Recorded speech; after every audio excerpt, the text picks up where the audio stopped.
long story short, I ended up, going into doing, to ministry work after I went to Pepperdine University.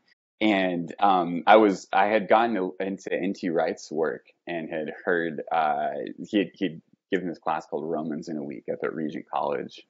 This is, I think, back in the '90s maybe.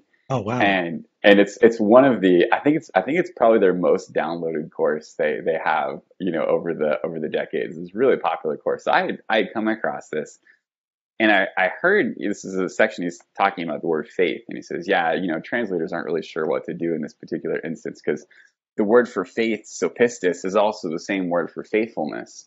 And so we don't really know, do you translate this, faith of Christ or faithfulness of Christ or faith in Christ, or, et cetera. And I remember I was driving a car at the time. I was driving to work, and like I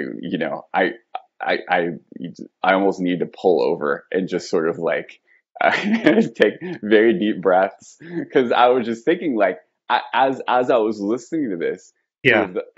all the theological paradigms that I had sort of inherited as a kid that I couldn't quite figure out, they just sort of all like turned to dust all at once. It was like, Mm. wait a second, if faith and faithfulness are the same word, then this can't be, Paul can't be giving this sort of strict kind of belief versus obedience or action category, because both of those terms are on the same side of this dichotomy that he's setting up. And so you can't be justified, by faithfulness and not faithfulness.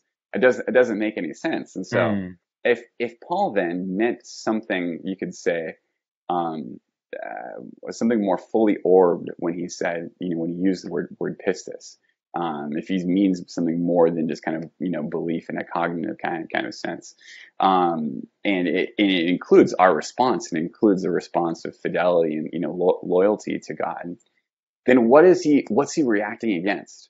Mm. What's that other term that's there? And how does this whole dichotomy, actually work? What's the actual conflict that Paul's engaged in? And so that then led me to saying, okay, well, what's the other term? How do we make sense of that? And then from there, it was looking in the old and new perspectives on Paul and seeing, what Wright said about that versus what people like Luther and Calvin said about that. And then finally, going and starting to look at what does the early church say about this, and how does this kind of relate to our contemporary debates and everything. Hey, thank you so much for checking out this video clip from the Delgado podcast. To get more videos like this, simply subscribe here on YouTube. You can also download the full episode of each show on iTunes, Spotify, Google Play, or your favorite podcast player. Take care.